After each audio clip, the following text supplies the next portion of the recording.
Welcome back to the Cannabis Podcast.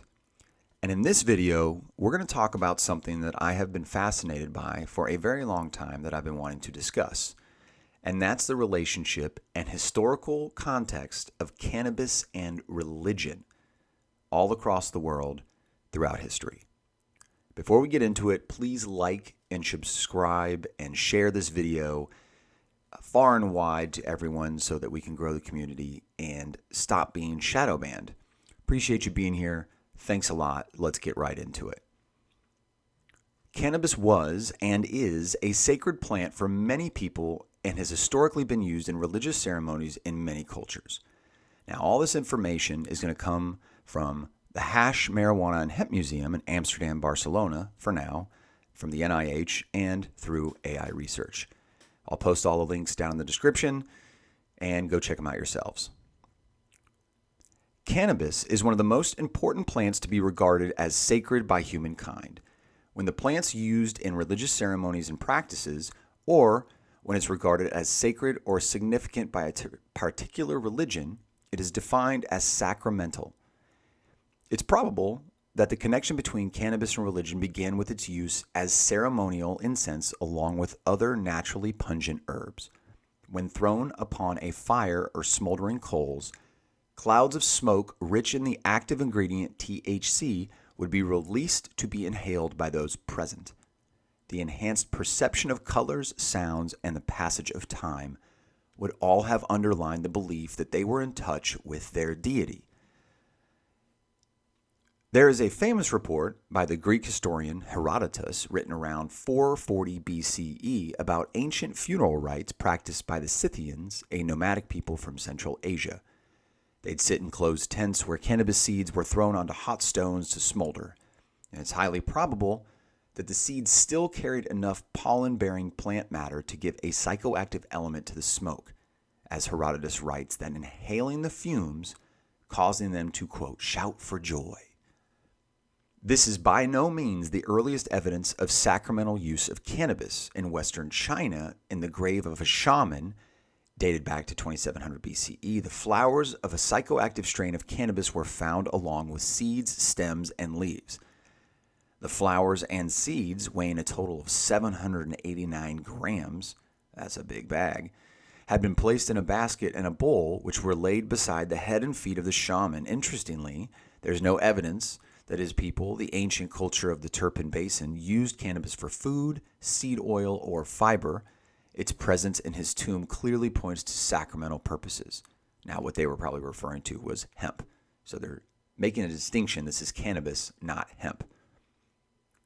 The use of cannabis as a religious sacrament predates written history, and evidence of its place as a sacred plant can be found in most ancient religions, including Buddhism, Shintoism, Sufism, and Christianity, and among the Bantu, Pygmy, Zulu, and Hottentot tribes of Africa.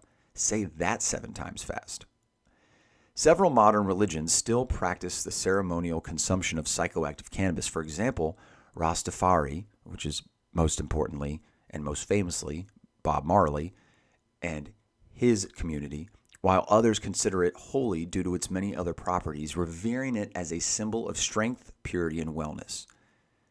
Now, if you've ever listened to Bob Marley, that's pretty happy, pretty relaxing, and pretty calm music.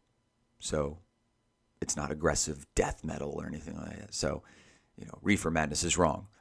Anyway, I digress. There are obvious reasons for this widespread use as a religious intoxicant. Cannabis grows easily and abundantly in almost every climate and is active in its natural form, requiring no processing other than heating it up to harness its mood-altering qualities. Most importantly, it inspires contemplation instead of mere intoxication.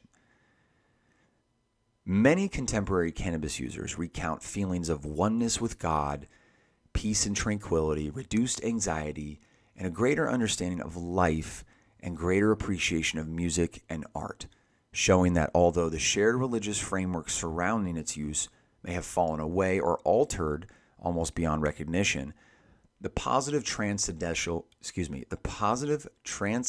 effects remain the same on an individual scale. So that leads us into something I found in the National Library of Medicine, the NIH, from 2019. It says scientists find ancient humans used weed 2,500 years ago. Residue found in tombs deep in the Central Asian mountain range suggest a strong cannabis usage in ancient burial rites. Now, that's from the NIH and also has articles such as The Origins of Cannabis Smoking Chemical Residue, evidence from the first millennium BCE. So they know that it's been used. They just don't know specifically why. But more and more, they're uncovering ancient tombs that have cannabis residue. For example, in 2020, archaeologists identified traces of burnt cannabis in an ancient Jewish shrine, suggesting the mind-altering substance may have been widely used in the rituals and practices of the kingdom of Judah. Interesting. Now, I am not a theologian. I'm not a religious expert. So what I'm going to do is just ask AI, is cannabis mentioned in the Bible? And a lot of people on the religious right that are anti-drugs and they think weed is a drug, cannabis is a drug. It's not. It's a medicine. It's a plant that can be abused just like anything. But the answer is no. Cannabis is not explicitly mentioned by its modern name in any major holy text, the Quran, the Torah, or the Bible. However, scholars and practitioners have identified several references in ancient scriptures, most notably in Hinduism and Judaism. Now, cannabis has a multi-millennium history as an entheogen, which is a substance used to induce spiritual experiences across diverse global regions. Hinduism with cannabis is deeply woven together, appearing in the Atharva Veda as one of the 5 sacred plants. It's associated with Lord Shiva, who's called the Lord of Bang, or Bong, however you want to pronounce it. Ancient Israel, we just talked about, they found residue. The Scythians, we talked about that, documenting cannabis in funeral rites, and then in ancient China. And then most modernly, Rastafari, Islam. While mainstream Islam generally prohibits intoxicants, some Sufi mystics historically used hashish to facilitate spiritual enlightenment and to direct connection to Allah, famously referring to it as the bush of understanding. Now, in Buddhism and Tantric Buddhism, cannabis has been used in rituals to facilitate meditation and heighten ceremonial awareness. So some traditions hold that Gautama Buddha subsisted on 1 hemp seed a day during his path to enlightenment. That's fascinating. I didn't know that.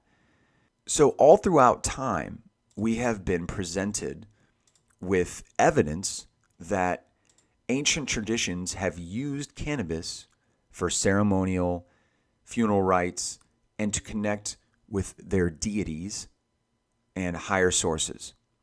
Interestingly, Judaism, while modern Orthodox rabbis largely prohibit recreational use, many consider medical cannabis kosher and necessary for healing. Now, that's medical cannabis. So currently, as a religion, people have started their own religions, such as Scientology or Mormonism or kind of things like that. Something called the International Church of Cannabis, which is a modern organization that uses cannabis as a sacrament to encourage introspection and community. And then the First Church of Cannabis, founded in 2015, it successfully argued for its legal existence based on the Religious Freedom Restoration Act. Interesting. That's fascinating that they argued that to themselves, they are expressing their religion. If translations of the Old Testament are correct, it would fundamentally change our understanding. References to the cannabism are made in Exodus, Song of Songs, Isaiah, Jeremiah, and Ezekiel. In Exodus, God commanded Moses to make a holy oil consisting of myrrh, sweet cinnamon, cannabism, and cassia. So people are saying that cannabism is referring to cannabis. Now, that's open to interpretation. I wasn't there. You weren't there, I don't think. So we can't really speak to it. But Scythians placed hemp-filled censers containing for burning incense on makeshift tripods over an open flame to produce intoxicating vapors. So we have all this evidence that we have found throughout time, but we just somehow just don't promote it. Now let's look at cannabis in Tibetan religion. India and Tibet share not only a border, but also a rich tradition of religious cannabis consumption. Tibet is historically a Buddhist nation. In Mahayana Buddhism, one of the two main branches of the religion, it is said that Gautama Buddha subsisted on one hemp seed a day for 6 years to aid to his path of enlightenment. Buddha is sometimes depicted holding a bowl of soma or cannabis leaves. Buddhist practitioners would often consume cannabis to facilitate meditation or heighten awareness during religious ceremonies. Now, if anybody's done any sort of, let's say, drug, okay, if you've drank, sometimes you're happy, but what if you're at a football game and your team loses and somebody talks crap to you? You get real angry. If you are smoking or consuming cannabis and someone talks crap to you because your team lost, you go, oh, okay, that's cool, man. Well, they play again next week. Maybe we'll win next week. You want to go do something else? You don't really get mad.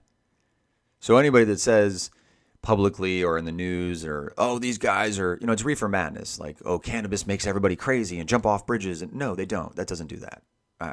There's not been one case of cannabis overdose or anything, which would explain why there hasn't been any overdoses if people from history understand that you can't do that when just one or two puffs of it put you up closer to your deity.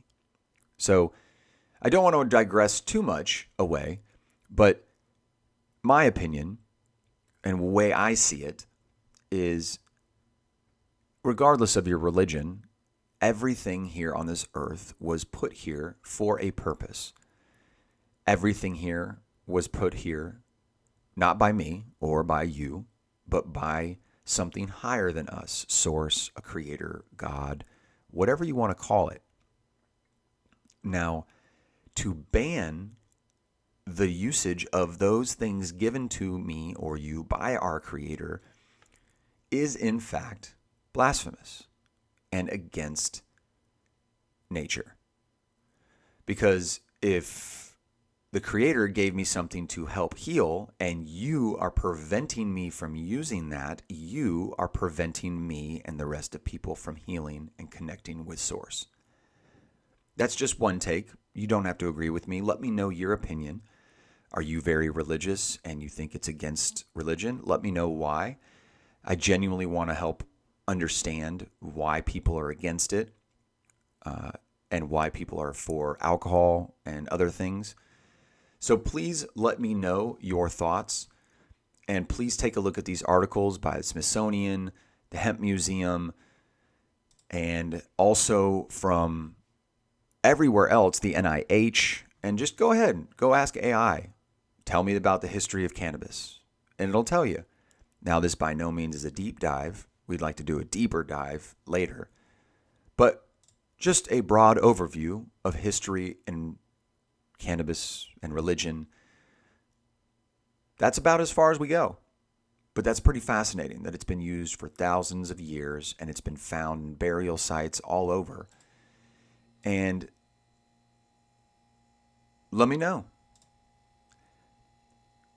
And we're going to keep getting more into this as the year goes, but I wanted to just give a little bit of a broad overview since it seems like cannabis is going to get spoken about a little bit more in some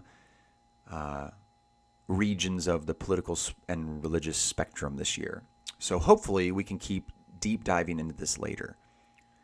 But until then, stay blessed and don't forget to tip your bud tenders.